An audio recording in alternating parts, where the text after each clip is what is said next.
আপুনি দেখিছে সৰুপথাৰতো অন্য স্থানবিলাকৰ দৰে একে উৎসাহ একে উদ্দীপনা ৰাইজৰ মামাক চাবলৈ মুখ্যমন্ত্ৰী ডাঙৰীয়াক চাবলৈ আৰু আশীৰ্বাদ দিবলৈ হেজাৰ হেজাৰ জনতা ওলাই আহিছে ৰাজপথলৈ আৰু কিছু সময় পিছতে মুখ্যমন্ত্ৰী ডাঙৰীয়া আহি পাবহি আৰু আমি সকলোৱে খুব আগ্ৰহেৰে মুখ্যমন্ত্ৰী ডাঙৰীয়াৰ আগমনক বাট চাই আছোঁ আৰু সৰুপথাৰতো মই যিটো পৰিৱেশ দেখিছোঁ কালি আমি দুটা সমষ্টিত কৰিলোঁ নাহৰকটীয়া আৰু টিংখাং তো নাহৰকটীয়া টিংখাঙত যিটো পৰিৱেশ এটা অদ্ভুত অবিশ্বাস্য এজন ব্যক্তিৰ প্ৰতি এজন মুখ্যমন্ত্ৰীৰ প্ৰতি ইমান মানুহৰ মৰম থাকিব পাৰে ইমান শ্ৰদ্ধা বিশ্বাস থাকিব পাৰে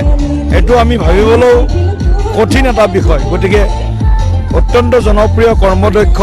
আৰু ভৱিষ্যদৰ্শী মুখ্যমন্ত্ৰী আৰু আই অসমীৰ সেৱক হিচাপে তেখেতে 5টা বছৰ ৰাজ্যখনৰ উত্তৰণৰ বাবে যিদৰে কষ্ট কৰিছে কাম কৰিছে নিশ্চিতভাৱে 26ৰ বিধানসভা নিৰ্বাচনত সমগ্ৰ অসমত মামাৰ প্ৰতি মুখ্যমন্ত্ৰী ডাঙৰীয়াৰ প্ৰতি ৰাইজৰ আস্থা আৰু বিশ্বাস পূৰ্বতকৈ বহুত বৃদ্ধি পাব আৰু প্ৰচণ্ড বিজয়েৰে নিশ্চিতভাৱে আমি এখন বিজেপি নেতৃত্বত NDA চৰকাৰ প্ৰতিষ্ঠা কৰিবলৈ আমি সক্ষম হ'ম